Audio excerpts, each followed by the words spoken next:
Hey everyone, my name is Zane Bacher, for those of you who don't remember me, and today I'll be teaching the connection between the lesson plan and classroom management in an inclusive setting.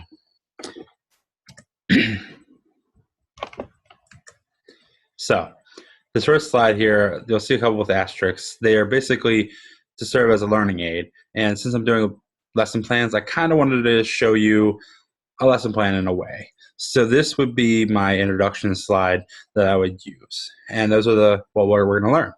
Components of an effective lesson plan, how veteran teachers view a classroom, tips for student teachers, how lesson plans transition to the classroom, and how to plan for an inclusive classroom, the planning pyramid, which we'll talk about later. All right, so this is my first kind of real slide in the presentation. So this is what Levin and Nolan have to say, which Levin and Nolan is obviously the book we've been reading. Here's a little quote that they wrote from chapter 5. Remember that a lesson plan does not equal a class period. A lesson is defined as the amount of instructional time required for students to achieve a specific learning objective. And that's on page 104. So basically, a lot of teachers, from when I substitute, they assume that they need to cram in everything in one day. Some do, and some don't, which is great. A lesson plan does not need to be one day. A lesson plan could be even a week if it's a huge lesson and it needs to be stretched out. So they break down what a lesson is in 7 components: a lesson introduction, the clarity, checking for introduction and adjusting, coached practice, closure, solitary practice, and review. So here I break them down a little bit more. I wrote some definitions out here, but I'm just going to kind of summarize them. And if you would like to, you can go ahead and read those. So the lesson introduction is the aim is to activate prior knowledge and to just review what you taught them previously. And actually, funny enough, the review here is actually also part of the end of lesson plan. So the beginning of your new lesson is actually kind of an aid to your old lesson plan, the end of it. You want to preview what you're going to do today. You want to let the students know by the end of this lesson, that you may take just today, and you should tell them that too. If this lesson is not going to end today, let your students know. Let them know, like, hey, this class is going to focus on this lesson for probably about 3 days. Now, if you get a 4th, that's fine, and if you finish it in 2, that's also fine. You don't have to limit yourself, but you just want to kind of let them know it's probably going to take about 3 days. Clarity. The teacher must be clear on what they're explaining, and they need to connect it to the students so that they understand. I personally am going to teach history when I get my certification, and things that happened hundreds or thousands of years ago, students really don't understand. And sometimes I don't understand them unless I can associate them with some kind of thing that's happening today, or something else I maybe know that I can give the students a little bit more too. So you want to make them understand it so that they care. Because if a lot of times students just don't care about things that have happened 100 years ago, 1,000 years ago, maybe they don't care about math. Help them connect it to the real world.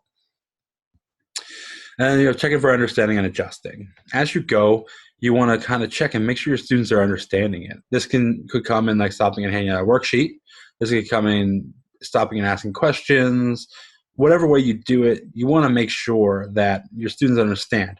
And if they don't understand what you're teaching, they can't give you the right answers, you need to stop and reteach. Maybe you need to reteach one thing. Maybe you need to reteach the whole thing. And if you need to reteach the whole thing, that's okay. And you just need to change how you try to teach it, and they'll figure out. They'll get there. They'll catch up. They might just need a little bit extra help. All right, coach practice, or guided practice, as a lot of people call it. Essentially, could be group work, individual work, oral work, either way, or any way you do it, the teacher's helping them through it, essentially, making sure that they understand each step and that they didn't just get lucky or something when they answered a question during your checking for understanding. You want to make sure they're ready. And then you close up the lesson. That's the closure. You kind of summarize what happened. Now, you don't do it. You actually have the students summarize it for you. This could come again asking questions or however you want to do it. But you want to have the students engaged. That's the key thing to closure. They should be engaged. Now, solitary practice is the next step. That's kind of almost after the lesson in a way. It's not after the lesson. It's still part of the lesson, but solitary practice is often homework. And essentially, it's individual practice that you want to get to them to make sure that they understand it, not just their group mate understood it, or you're helping them so they understood it. So it's helping them to make sure that they are ready to continue on for the test or whatever it is. And review could last all year. This is not something that happens like to that day and it's over. This is your review for the test, the unit review, monthly reviews, review it the next day in the lesson. You keep reviewing. You want to make students are 100% accurate and they can remember it every time. All right, so we're going to go ahead and move away from Levin and Nolan here, and we're going to go to this slide, which is another one of the effective lesson slides that I threw in here. This is checking for understanding. If I was teaching this lesson and I wanted to check for your understanding, I would ask these 3 questions, and I would make sure that you guys knew what the answers were. And if you did not know the answers, we would stop, we would go back, and we would reteach, or I would reteach, actually, sorry about that, in different language or however I needed to make sure you guys understood what we're talking about here about lesson planning. All right. So a quote from a veteran teacher. She's a music teacher. I can't remember her name off the top of my head, but this is what she said. If classroom behavior becomes an issue, the curriculum is often the problem. Keep kids thinking, playing, singing, and moving. They should be working harder than the teacher. There should be a combination of new material and old material in each week so that kids don't get too bored or too overwhelmed. Now, she has some pretty good statements in here. The number one that I like to pull out is they should be working harder than the teacher. If you as a teacher feel like you're the one working harder, you're not doing it right. The students really should be the ones working hard. They should be thinking, playing, singing, moving, like she said, constantly. And that comes in how you plan your lesson. And that really gets rid of the classroom behavior issues when they're constantly working. They don't have time to fool around in a way. And then the other one that I really like is there should be a combination of new material and old in each week. That way they don't become too bored or too overwhelmed. And that's a huge point. A lot of teachers they're like, all right, we're done, let's move on. And that's just why you do review and you add old into the new, or new into the old, really. And that way you don't get kids too bored because they're doing the same thing over and over. But you don't overwhelm kids who are maybe not quite ready to move on. All right. So then this is some knowledge given to a student teacher by her supervisor, who was from her college. He was the supervisor, and this is some things. Here's about her, actually. This is a student teacher obtained a room of 33 students who constantly roamed the room, talked, and didn't pay attention. They also said that she had 33 kids in the room that was probably the size for about 20 students. So it was a pretty out-of-control room. I mean, this is probably the student teacher's nightmare. And this is some advice. Again, I have a little typo there. I apologize about that. This is some advice that her advisor gave to her. Use very careful planning of each lesson so that pupils realize the seriousness of teaching and learning. Keep the lesson moving forward to minimize interruptions. Engage pupils with interesting activities. Observe pupils continuously to keep them on task. Stand next to the initial disruptor while teaching. Give honest praise to pupils doing good work. And he gave her a little bit more, but these were the main ones that I liked and wanted to share for any future student teachers. And I like that the first 3 are all about lesson planning.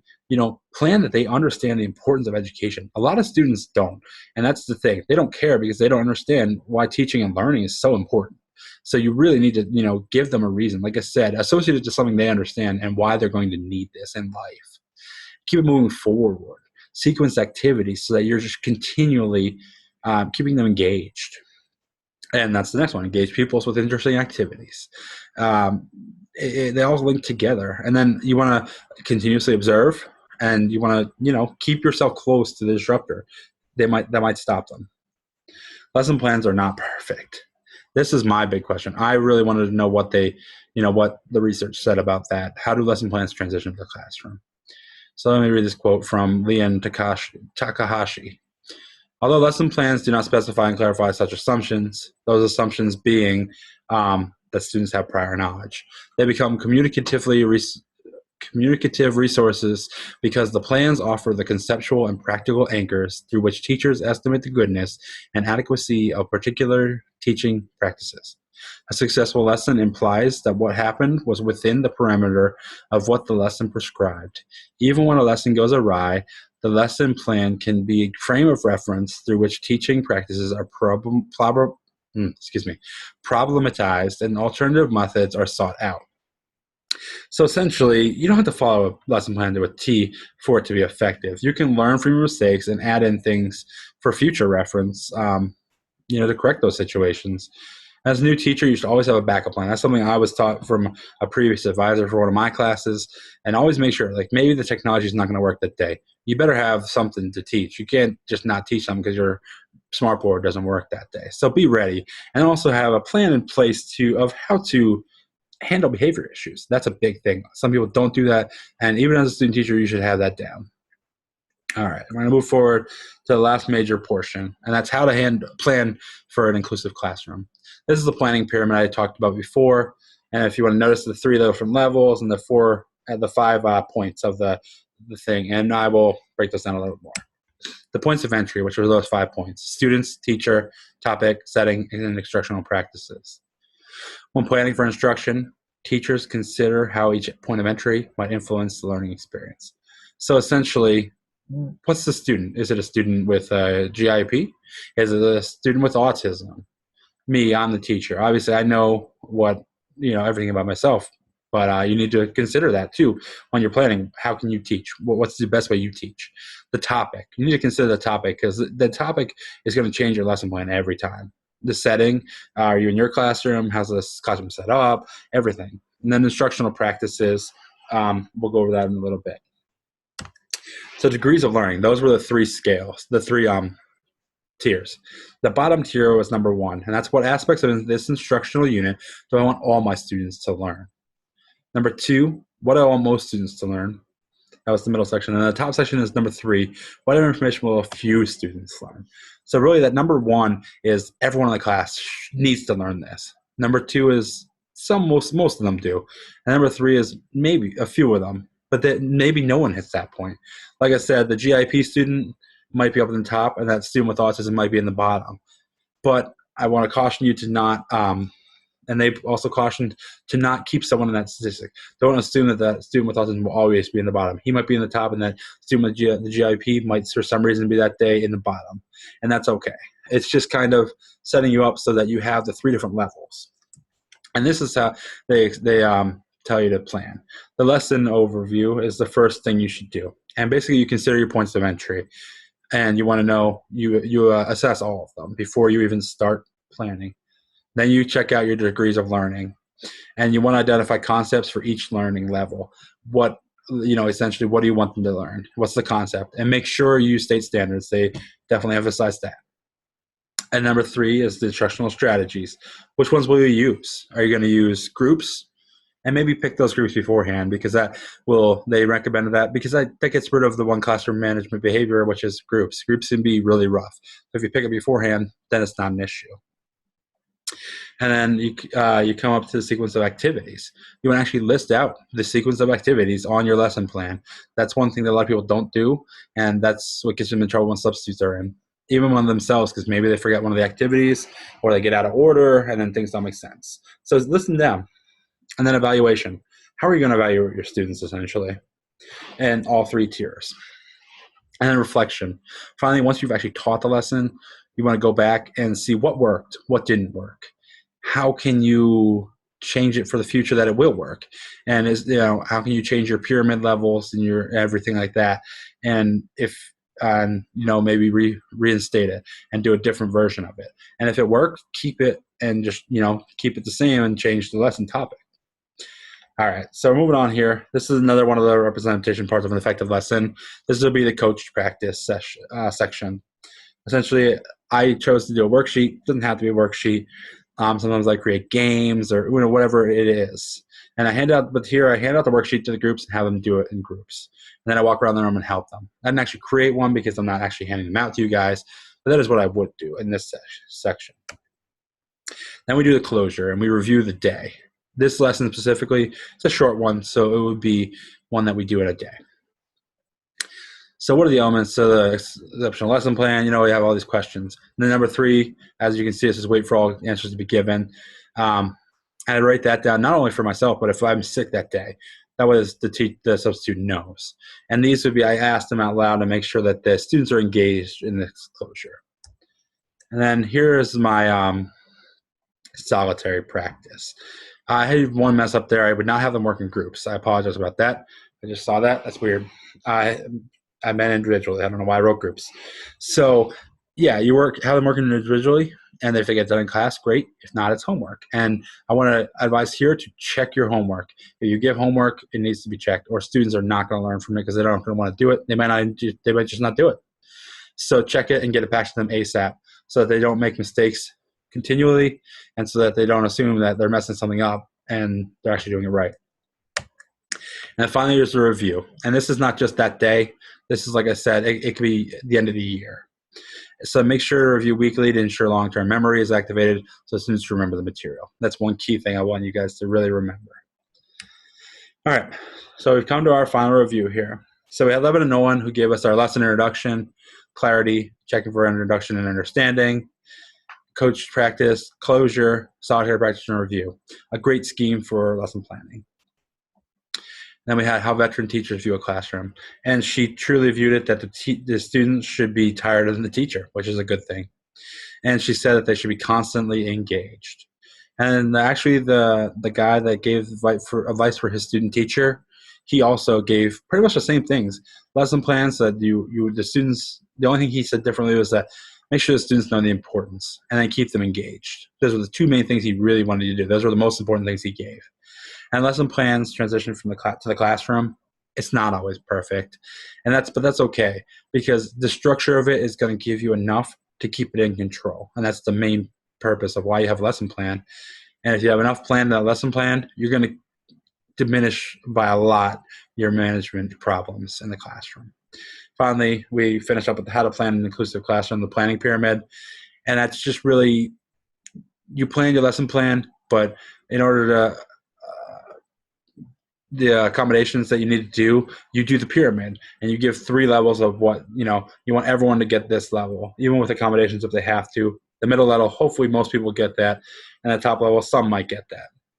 So you're lesson planning, but you're also kind of giving, in a way, the different levels so that students aren't too overwhelmed and they're not too bored in essence. So here's my work cited. That's all I really have for you guys. I really hope that you understood everything that I said and that you took away from this a lot, that lesson plans definitely affect classroom management, especially if they're planned out really well and you try to follow them as closely as you can. Yes, they're not going to be perfect every time, but if you have that lesson plan and you can follow it as closely as possible, that's really going to help your classroom management issues go away. So thank you for your time, and I hope that you learned something today. Thanks. Bye-bye.